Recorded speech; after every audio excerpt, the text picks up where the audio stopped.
When we mourn someone, when our community is engaged in a deep sense of loss, we light a candle of memory and of mourning, and we sing El Malei Rachamim, which we do now in honor of this amazing hero, Shimon Peres.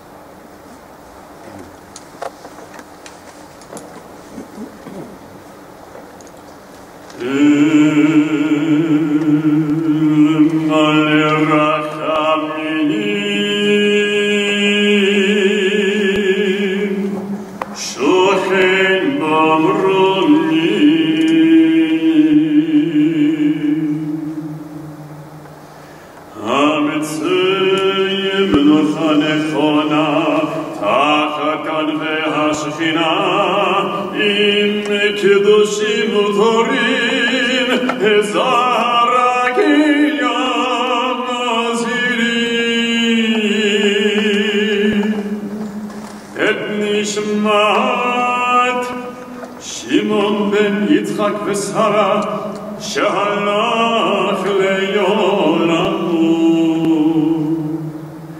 Ba'al harachamim yastireu b'seter knafav leolamim v'tzror rachayim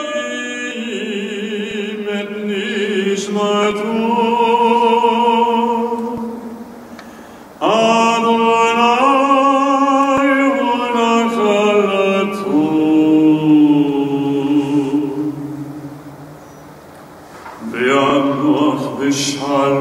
Shalom al mishkavo v'nomar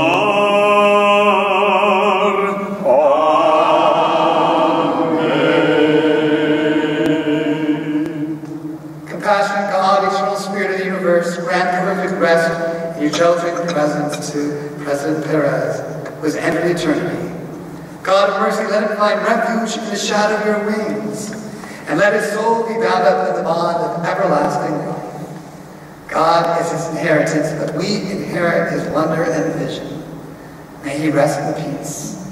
And again, let us say, Amen. Please be seated.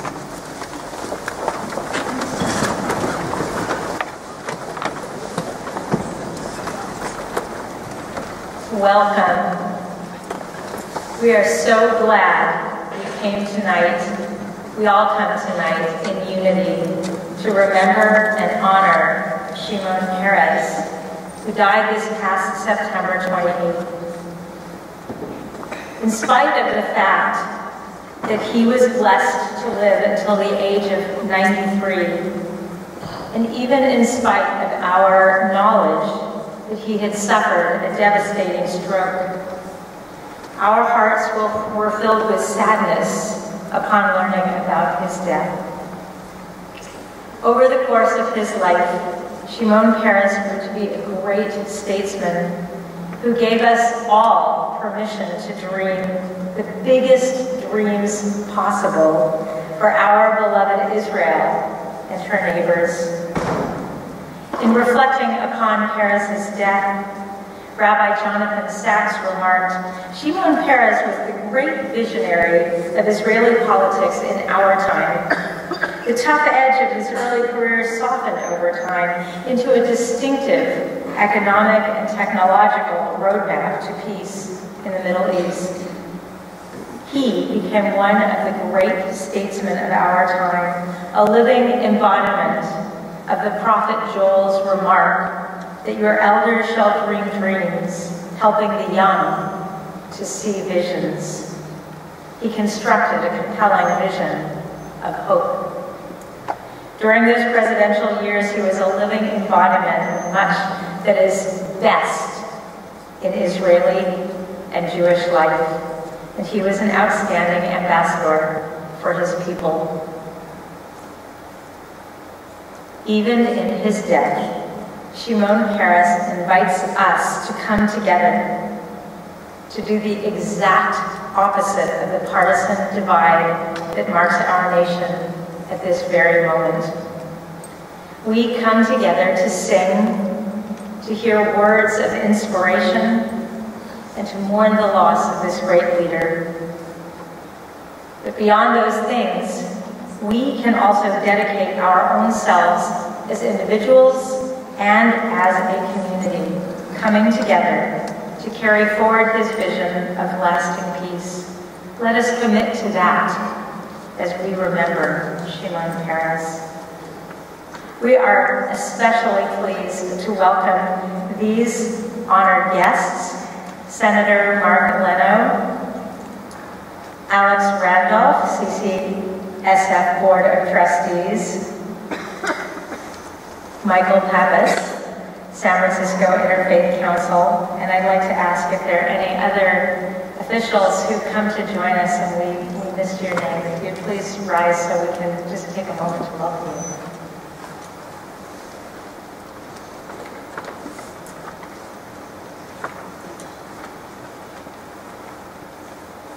I'm so honored to welcome Israeli Consul General Dr. Andy David, to speak.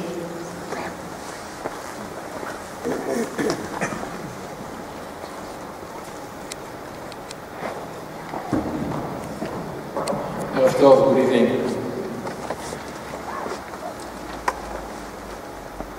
It is a profound honor for me to stand here in front of you representing the State of Israel in a memorial ceremony for Shimon Peres, Zichrono Livracha, Israel's 9th president, as we pay tribute to honor the life and memory of one of Israel's giants and founding fathers.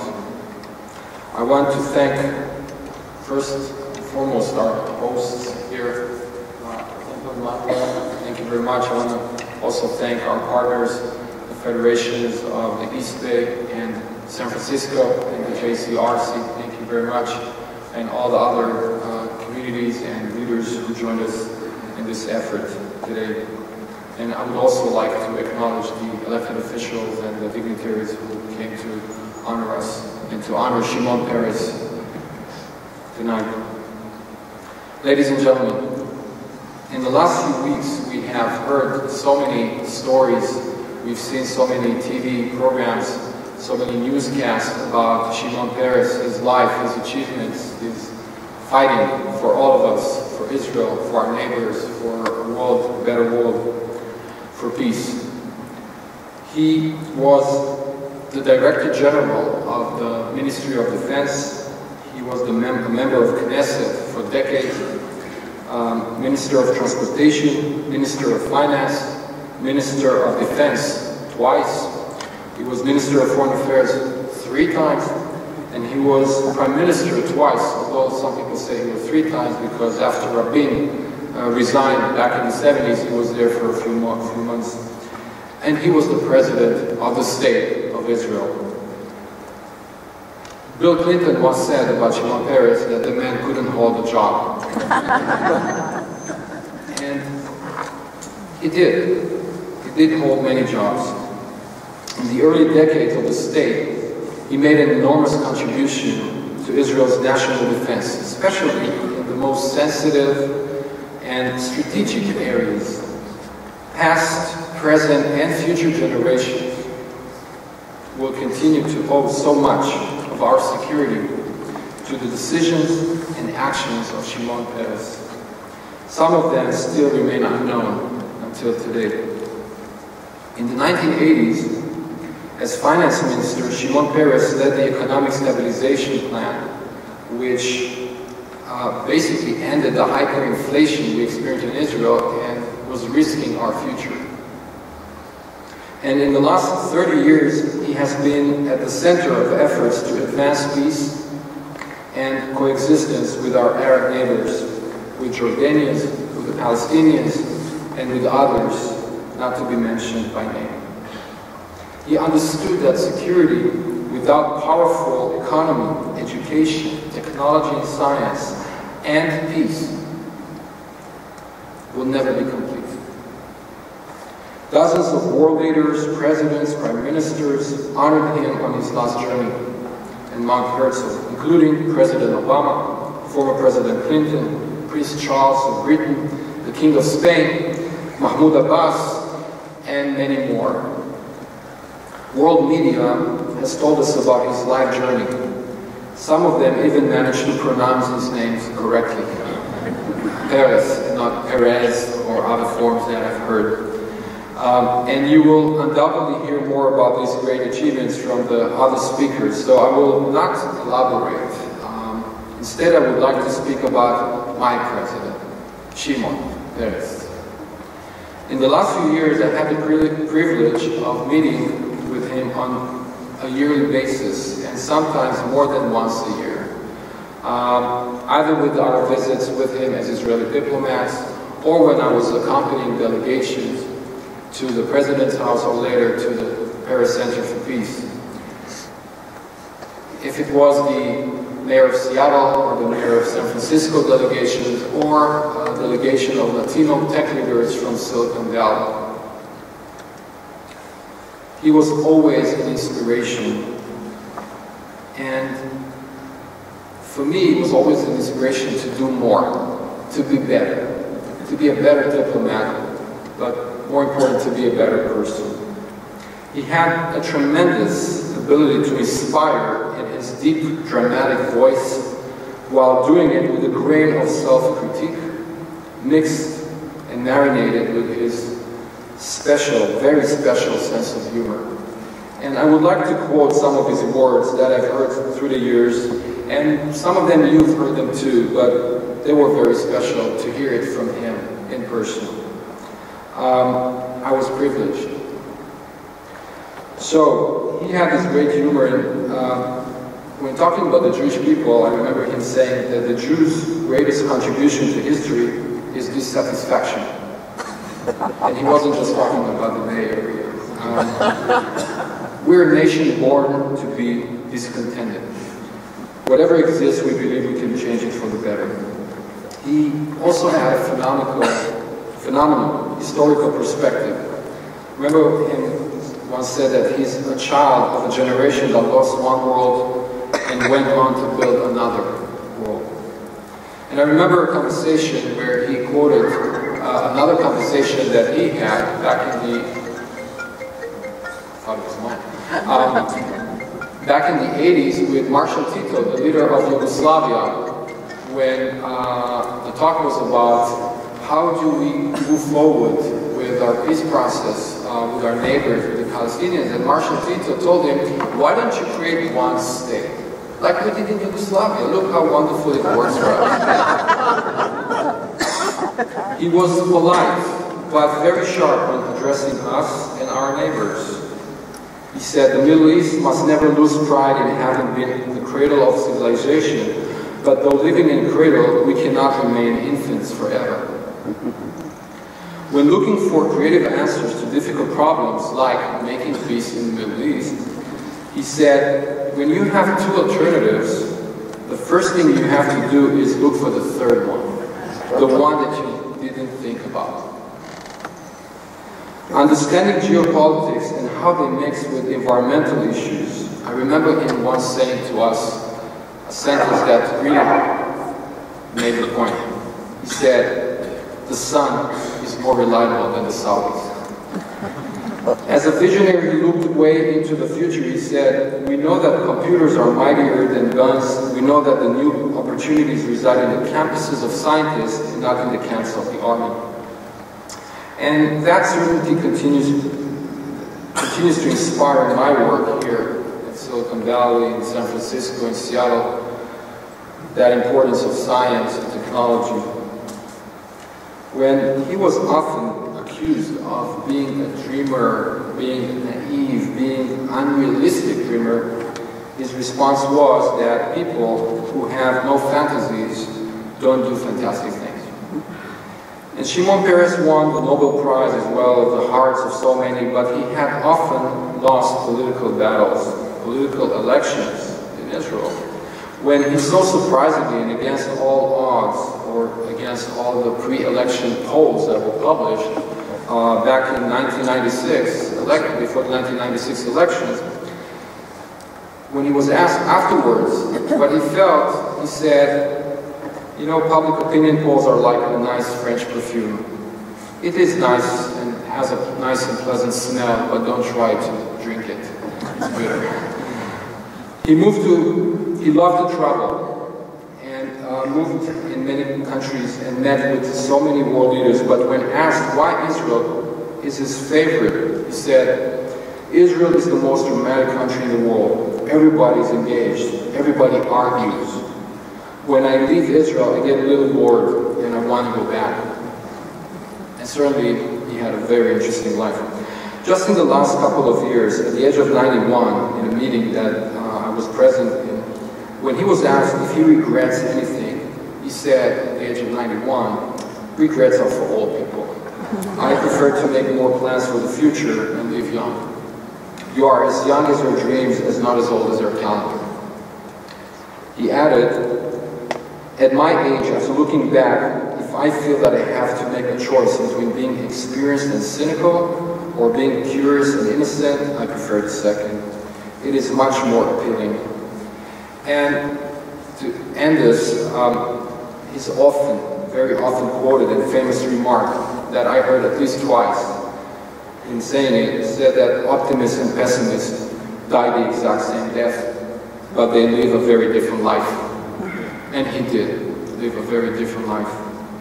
There are very few people that turned to legends during their lifetime. Shimon Peres was one. Shimon Peres, who loved poetry and nanotechnology, brain science and social media, and mingled with high-tech gurus, Hollywood elite, and met with folks like Mark Zuckerberg, Sharon Stone, and many others. That Shimon Peres personified the very same principles that Israel stands for. Courage, optimism, persistence, resilience, vision, innovation, and unrelenting thirst for knowledge.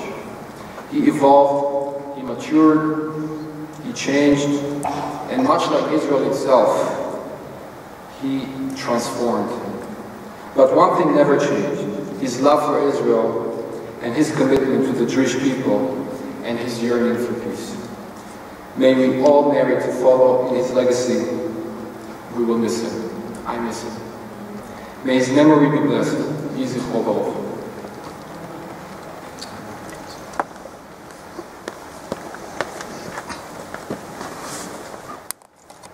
We welcome Noah Levy and Achi Ben Shalom to perform one of Peres' favorite songs, Shalomot, by Rachel Shapira.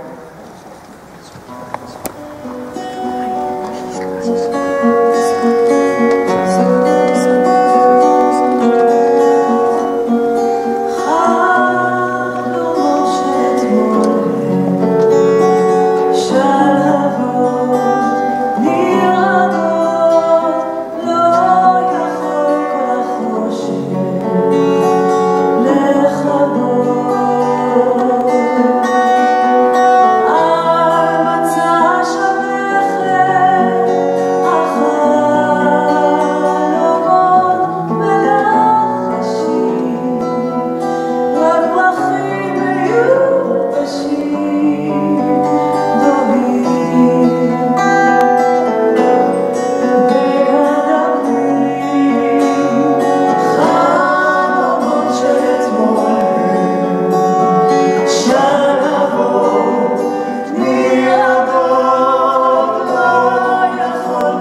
Thank you, Neil and Aki. Unfortunately, Mayor Ed Lee was unable to join us tonight. We are fortunate that Danny Grossman, the CEO of the Jewish Community Federation and Endowment Fund, will read a statement on his behalf, followed by some words from Senator Mark Leno.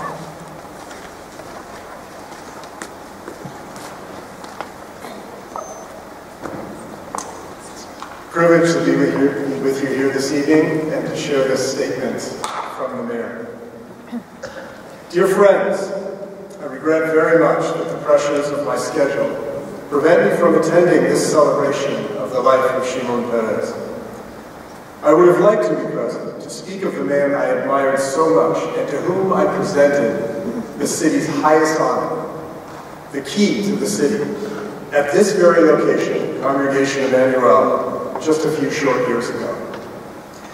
I conveyed to all gathered, most especially to the officials of the Israeli government, my own profound sympathy and the respect of the people of San Francisco. Shimon Peres was without any doubt a man of great compassion.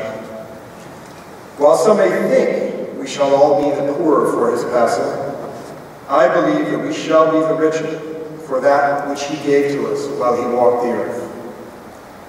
He gave us hope that one day all people may live without fear of war.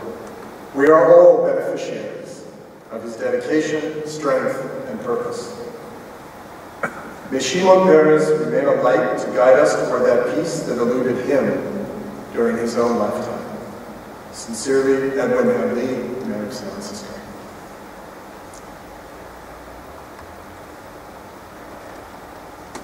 Shimon Peres, as you've already heard and will continue to hear, and as you no doubt feel in your heart because you're here, had a particular resonance in this community. After all, this is the region that represents accomplishing the impossible, solving the insoluble. So what resonates about Shimon Peres, for us, I believe, is his hope and his perennial optimism.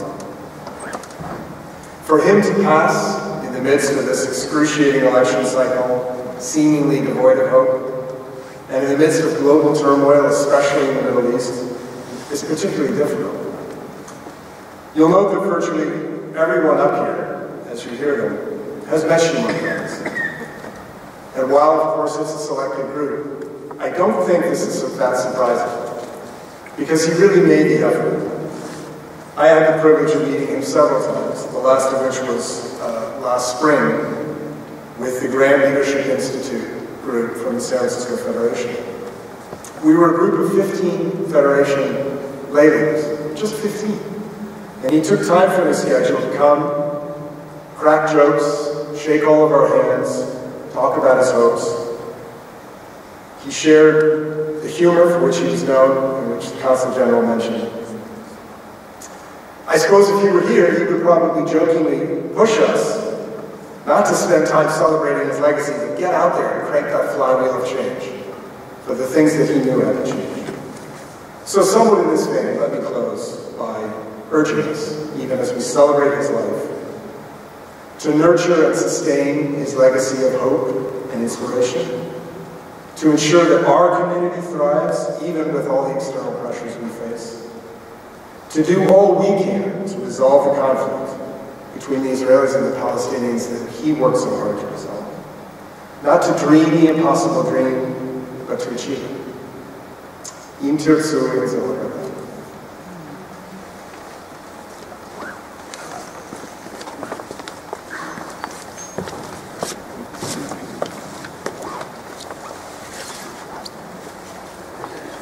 Good evening, everyone. Let me add my thanks to Congregation Emanu-El for your hospitality tonight, and to the Office of the Consul General, and to the Federation, and to JCRC for your efforts in bringing us all together. I've been asked to give a bit of a political perspective on the life of Shimon Peres, which I will attempt to do in a non-partisan fashion.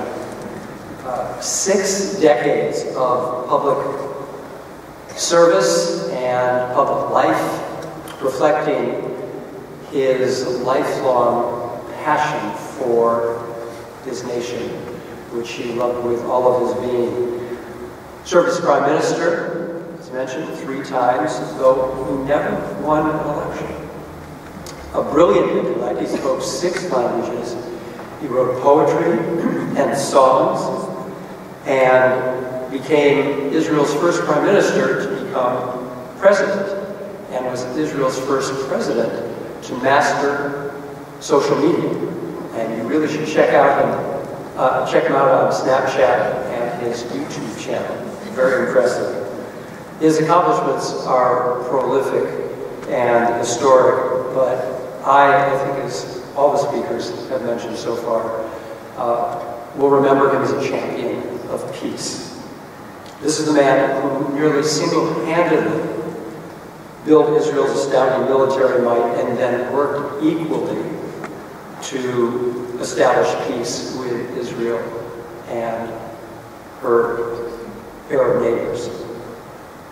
Many of us here tonight remember so clearly that it was 21 years ago, exactly in this week, right before San Francisco's 1995 mayoral election, when we gathered to mourn the tragedy of the assassination of Yitzhak Rabin, another champion of peace, Shimon Peres' rival turned partner. It was, of course, Peres who, as Rabin's foreign minister, negotiated the Oslo Accord, signed at the White House in September of 1993, which then led, of course, to the Pulitzer Peace Prize for not only Peres, but Prime Minister Rabin and Yasser Arafat, and then signed the Israel-Jordan Peace Treaty in 1994. At the time of the Oslo Accord signing, Peres was quoted, "What we are doing today is more than signing an agreement. It is a revolution. Yesterday a dream, today a commitment. Let us all turn from bullets to ballots, from guns to shovels." Even after the murder of Yitzhak Rabin in 1995 by a Jewish religious zealot inspired by the successful peace efforts, Peres would not be deterred or intimidated, establishing his Paris Center for Peace the following year to build better ties between Israelis and Palestinians by promoting socio-economic justice. Just last year, commemorating the 20th anniversary of the assassination, Shimon Peres said, "Peace is costly. Only thing is, war costs more." Even his aging would not diminish his commitment to peace. Earlier this year, he founded the Israel Innovation Center in an Arab neighborhood in Jaffa to inspire young people from around the world to study technology.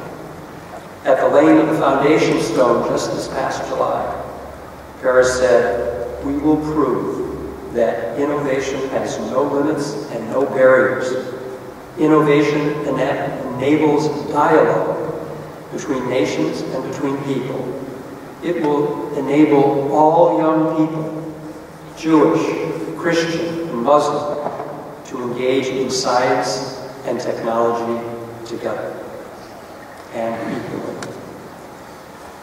Shimon Peres was and will always be an inspiration to think big and to dream big. And we'll conclude with just one more quote because his words say it all. He said, "Peace is very much like love. It's a romantic process. You have to be living it. You have to invest in it. And you have to trust it. As you cannot impose love, so you cannot impose peace." May you rest in peace, Shimon Peres. Baruch atah Adonai Eloheinu melech haolam she'akol yehiyeh b'dvaro. Blessed are you, Creator of the universe, according to whose word all things will be. Amen. Amen.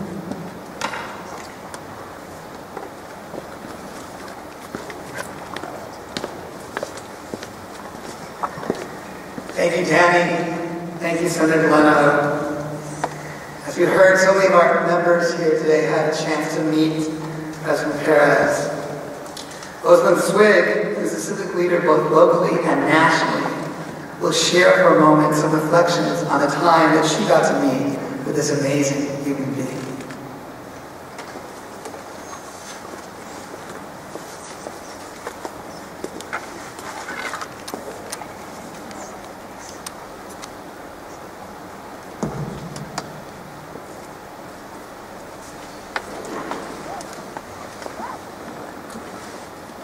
Well, I'm so honored to have been invited to speak to you about President Peres and to share with you the opportunities that I've had to interact with him.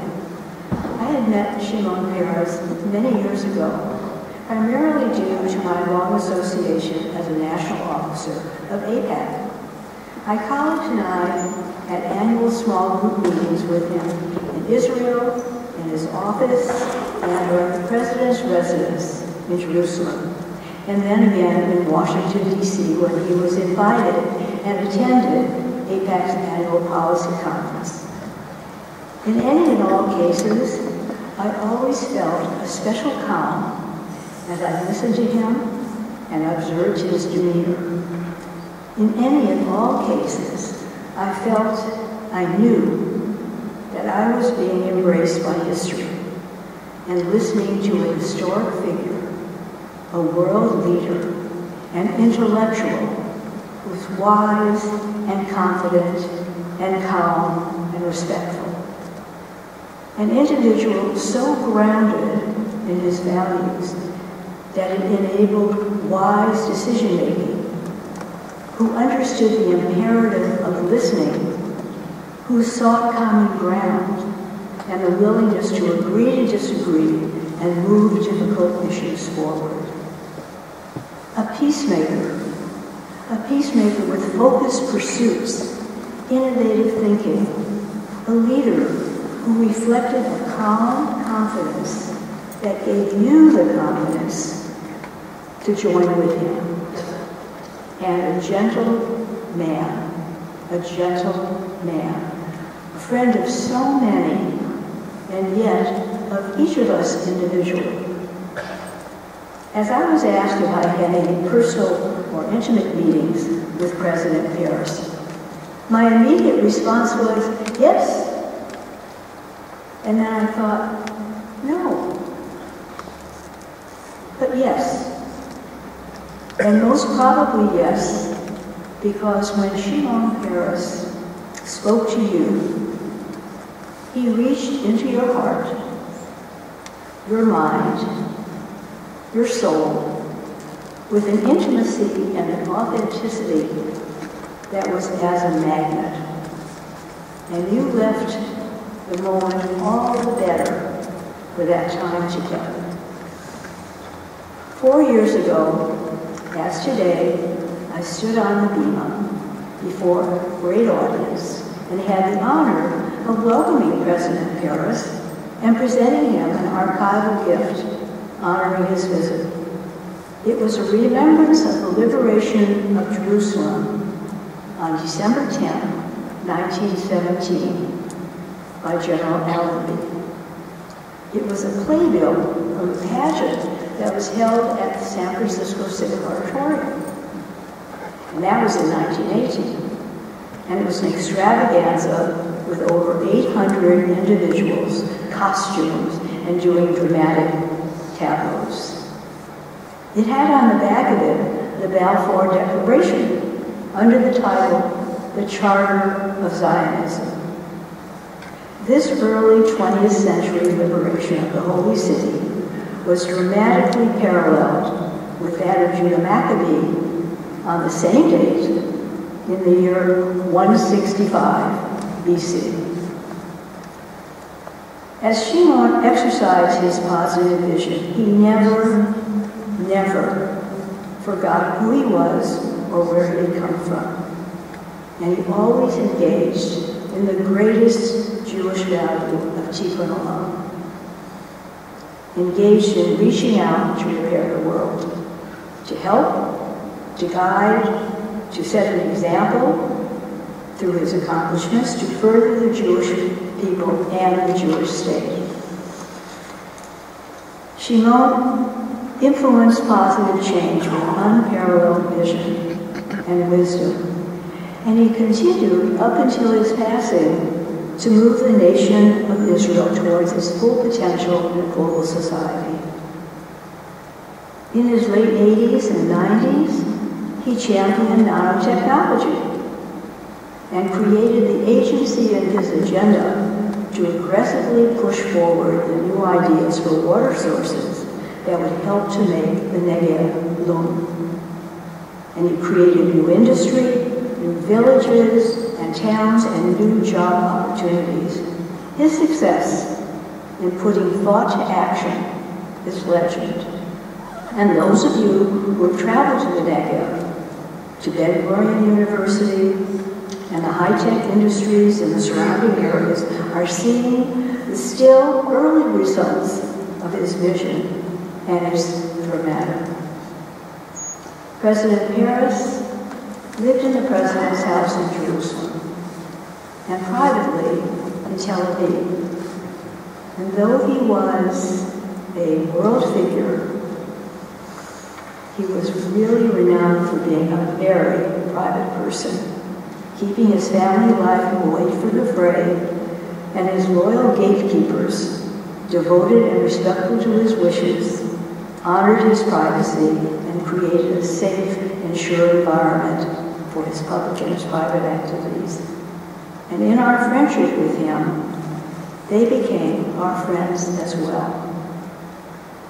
Shimon Peres, a hero to us all, a global leader, a mentor who we loved, from whom we learned by following his lead, excellence and thoughtful wisdom.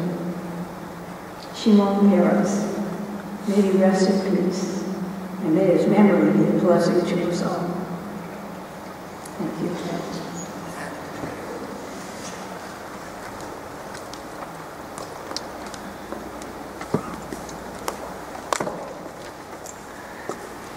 Thank you so much, Rosalind. For our next song of the night, Noah and Afi will now perform another of President Peres' favorites, Mi Ha'ish, from the Psalms, Who is the Man?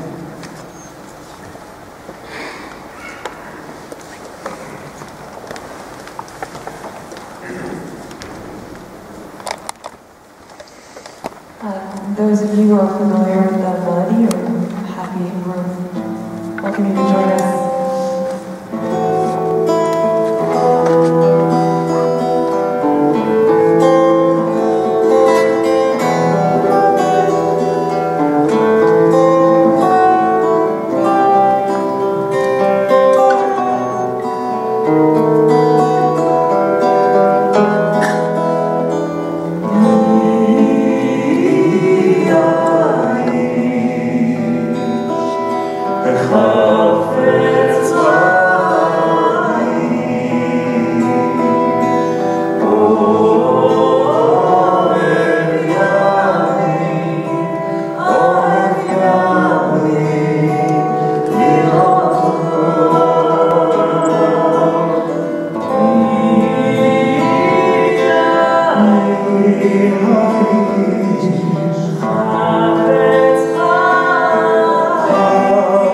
It's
Again, thank you, Noah and Afi.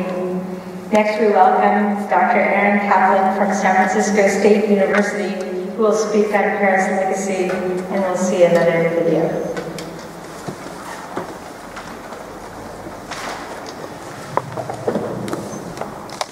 In the late 1930s, a young teenager who immigrated to Palestine from Poland came to the Ben Shemen school where Shimon Peres was a counselor. This young man's name was Musia Tehillim Zaidi, which was not a very good name to have in Palestine at that time, and the young man realized that he needed to do something about his name and about his accent too. So he learned Hebrew very fast, got rid of his foreign accent, and went to his beloved counselor, Shimon Peres, to seek counsel of the new name that he should adopt, the new Hebrew name, because he just loved the name that Shimon Peres adopted to himself. Shimon Peres was, of course, born Shimon Persky, but when he came to Israel, he adopted the name Peres. Peres is a type of hawk that is native to the Israeli natural habitat. And Shimon Peres told him, "I'll think about it." And the next day, he came with the name Dan Ben Amotz, which is the perfect Hebrew name. Dan Ben Amotz later on became a very famous journalist, radio personality in Israel. So Shimon Peres' first contribution to Israeli culture was giving Dan Ben Amotz his name.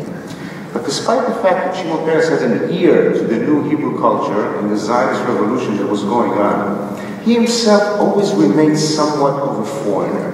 Even if the few clips that you might have heard, the accent was never an indigenous Sabra accent. There was always a hint of the Poland that he carried with him. He always looks a little different, not the native Sabra. And if we think of the legacy of Shimon Peres, we're always reminded of his political twin brother, Yitzhak Rabin, who was the quintessential Sabra and always looked the role. Peres looked a little different. He was part Israel, but also part of Eastern Europe from where he came. And you know that when Yitzhak Rabin was appointed as the Israeli ambassador to Washington after his retirement from the IDF, he had to hire a private tutor to take English lessons because he couldn't speak English, which was very typical of that generation of native-born Sabras.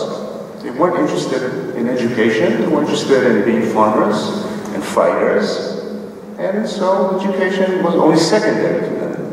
Shimon Peres spoke not only Hebrew, his Hebrew, despite the accent, was beautiful. He also spoke Yiddish, Russian, Polish, English, and French. And he also liked to show off the fact that he spoke all of these 6 languages on occasions. And yes, he was very different than some of his contemporaries and some of his colleagues. And unlike Yitzhak Rabin, who was very comfortable in the battlefield or as a leader, Shimon Peres was comfortable dealing with politicians, but also going to museums and concert halls and meeting with writers. It was at home in all of these worlds and all of these arenas.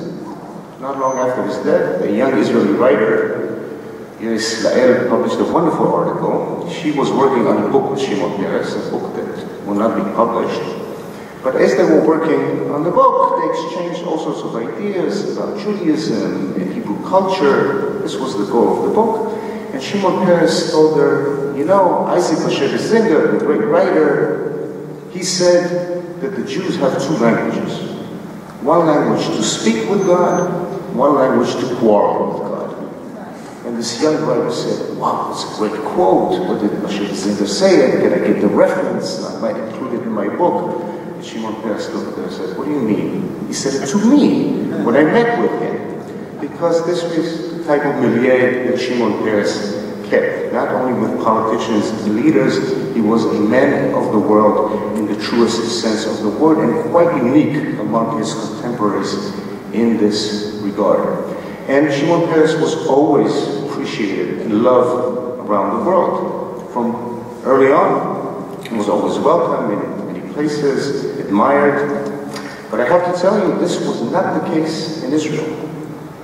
For decades, he was not a beloved politician in Israel. He was admired by some, but he was disliked, sometimes vehemently, by the opposition.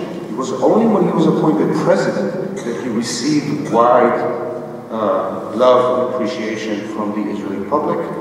In two of his campaigns for prime minister in 1981 and 1996, these were some of the most vicious campaigns in Israeli political history, and he was the target of some very vicious personal attacks, which he handled as a gentleman, always as a gentleman.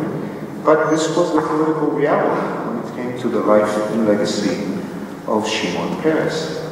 And Shimon Peres had incredible achievements, but also some failures. And he launched really onto the scene in the lead-off to 1956, what we call in Israel Operation Sinai, or the Suez crisis. He was the architect of creating the alliance between Israel, Britain, and France that was aimed at capturing the Sinai and bringing down Gamal Abdel Nasser in Egypt. Israel lived up to its end of the bargain and conquered the Sinai in 3 days. The French and the British failed on their side of the attack, but Israel came up with a very favorable agreement in return.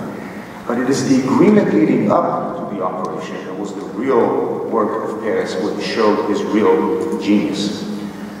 Both Britain and France abstained in the UN vote in 1947 on the creation of an independent Jewish state. And in fact, early on in the 1950s, the relationship between those countries and Israel was very frosty. And it was the work of Shimon Peres from the Ministry of Defense that brought all these three countries together. And it was especially his work with the French that created a very strong bond between the two countries that would prove crucial in the development of the Israeli military and its ability to defend itself. And it was in building this relationship with the French where he revealed his genius for understanding regional politics and the way the world operates. He knew how to exploit France's own interest in the Middle East. He showed a deep understanding of internal politics in France, and he was able to utilize all those forces in order to bring France and Israel close together. Following 1956, it was the French who for the next 10 years would arm the IDF and make it a superior military force. It was shown in the 1967 war. And as we saw in the video, the two nuclear reactors that Israel built was also the result of the cooperation with the French. And of course, Shimon Peres played a crucial role in providing the original Iron Dome that Israel possesses until this very day. Also in the 1960s and 1970s, something that most people are not aware of, Shimon Peres had an obsession with building cars in Israel. He felt that a strong, powerful country needs to manufacture its own cars. Israel did manufacture its own cars. If you ever sat in Susita or a Carmel, you'd understand why Israel doesn't produce cars nowadays. But this was one of his obsessions. As I said, there were failures. We also have to remember that in his tenure as defense minister in Rabin's first government, and this is something we should not forget, he was a very close ally of Gush Emunim, the bloc of the believers, and the settlers in the West Bank. So this is also part of Shimon Peres' legacy, though I think there is a growing consensus among historians and political scientists that this may not have been an ideological commitment, but had a lot more to do with his personal rivalry with then Prime Minister Rabin, a very famous rivalry in the 1970s that would heal in the 1990s, and this may have explained why he acted as he did at that time. There was already an allusion to his stewardship of the economic security emergency plan in the mid-1980s. Nowadays, with some historical perspective, historians like to kind of rank Israel's prime ministers. So I think on most lists, Ben-Gurion still figures as the number one, and there's a growing appreciation of the tenure of Menachem Begin. But even in his brief tenure of 2 years, between 1984 and 1986, more and more historians view those 2 years as crucial in the history of the State of Israel. Not only did he save the economy from what was a minor 1929 in Israel, not only was there hyperinflation, but the stock market collapsed. And the Israeli economy was on the verge of total collapse at that time, and it was only this emergency plan that was able to save and really launch the Israeli economy in a new path. He also achieved another thing in those 2 years. He was able to withdraw the Israeli forces from the majority of the territory that it held in Lebanon after the Israeli invasion of 1982 into what was then the security zone in southern Lebanon. So within 2 years, he achieved some extraordinary achievements. And of course, in the mid-1990s, we always remember Shimon Peres as the architect of Oslo and the peace process. And this is certainly a very important part of his legacy. So in circling back, and what are the things that I think we should consider in thinking about his legacy, I think that there are two aspects. One is the old classic Zionist mantra of to do, and this goes back to his days in Ben Shemen. For Peres, the object was always to do. He was once asked by a prominent Israeli journalist, who asked him, look, Shimon Peres, you lost all those elections. Don't you take it personally? Don't you need time to just relax? Come to terms with yourself. And Shimon Peres said, what for? I need to do things. What do I need to wait? So I lost the election, so I'll serve as this minister, or I'll create a new party, and I'll do that. It was this always a sense of energy that you need to do something. You can't just rest on your laurels. There's always a new challenge to achieve, and that is certainly one of his legacies. But the other element is his commitment to peace. And this was a full commitment that he came to in the mid-1980s. And we should not minimize how deeply he was committed to the idea of bringing peace to the Middle East. In that regard, I think that he was a true disciple of Ben-Gurion. Ben-Gurion in 1949 declared that Zionism was over. Why was it over? Because we created a Jewish state. The goal of Zionism was to create a Jewish state. It's over. Now we have to go to Zionism 2.0, creating a new society that will absorb the immigrants who are coming into Israel. I think that Peres followed a very similar path. By the mid-1980s, he said, we have created a secure Israel. There is no real existential threat. Israel could withstand any external threat. The next challenge is to bring peace to Israel and to integrate Israel into the Middle East. Many people spoke here about his commitment to high-tech, technology, other aspects. With him, it was tied to his vision of Israel in the Middle East. It was part of his vision for a new Middle East, whereby Israel becomes the economic engine, no longer the Gulf states and their oil, but Israel is the high-tech center for the entire region, providing the energy for the region and for the world. And he realized that without peace, without full integration of Israel into the region, this will not happen.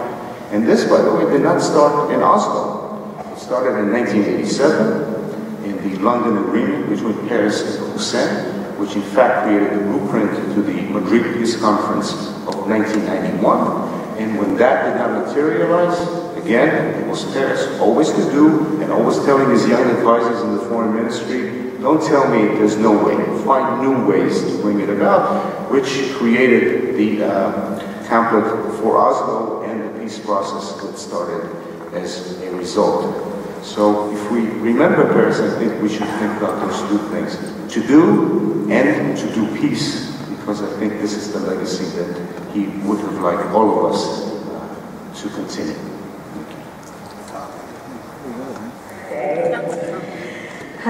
We now invite Abby Forth, Executive Director of the JCRC, to share her remarks. Welcome.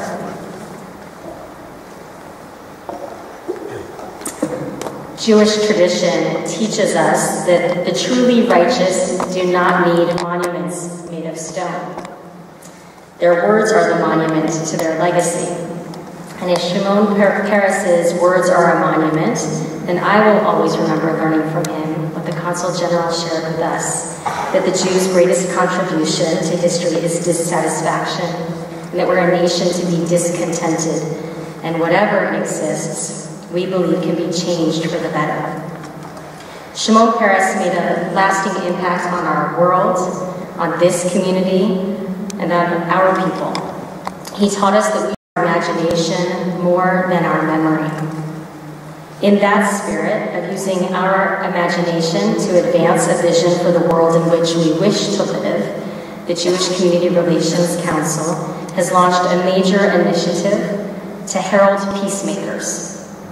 Israeli and Palestinian peacemakers who, through business and non-governmental work, are advancing a shared future of coexistence.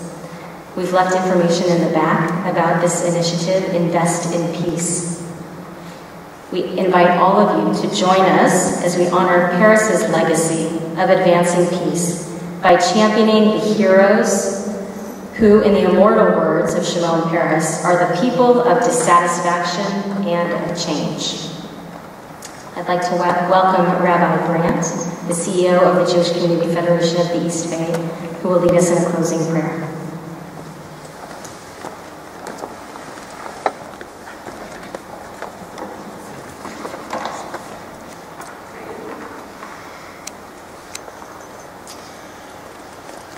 The Israeli poet Zelda wrote, "Every man has a name, given him by God and given by his father and mother.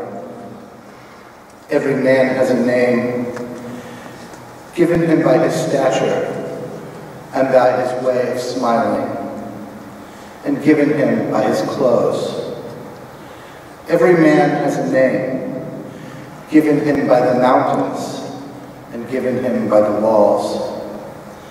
Every man has a name, given him by the planets and given him by his neighbors.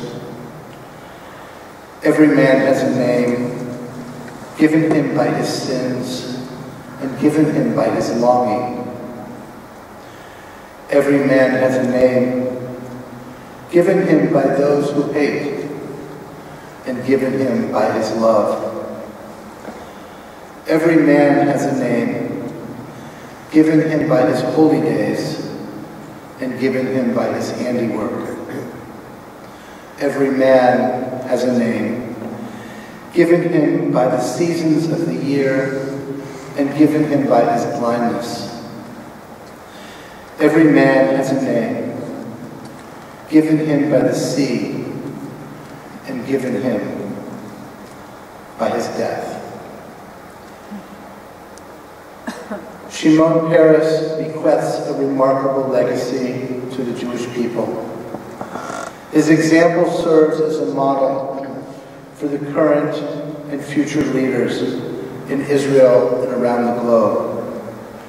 May we live up to his legacy to ensure that Israel lives up to the vision of its Chalutzim pioneer founders. May the memory of Shimon Peres be a blessing to Israel, to Jewish people around the world, and to all who strive to raise up peace and justice in our time and in theirs.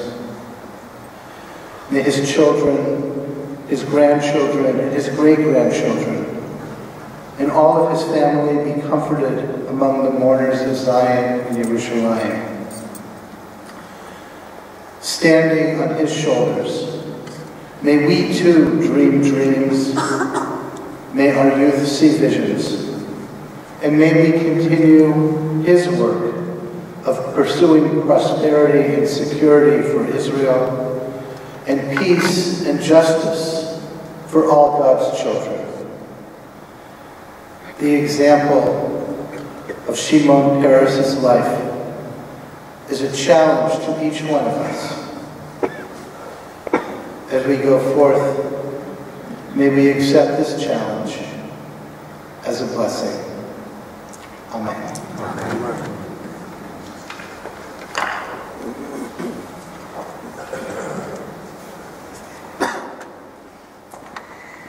Lord, we thank you for coming this evening and joining together to celebrate Shimon Peres' life. You're welcome to join us afterwards for a chance to just meet and greet and be refreshed.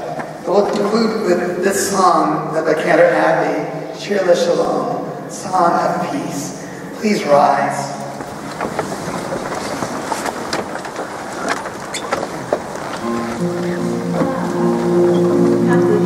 But not the Hebrew.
Let's keep dreaming. Let's keep doing.